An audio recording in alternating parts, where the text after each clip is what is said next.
అమరమైన నీ చరితం, విమలమైన నీ రుధిరం, ఆత్మీయముగా ఉత్తేజపరచిన పరివర్తన క్షేత్రము.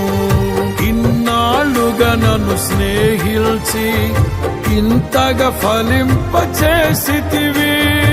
ఈశ్వర సంపదనంతటితో అభినయించినే పాడెదను.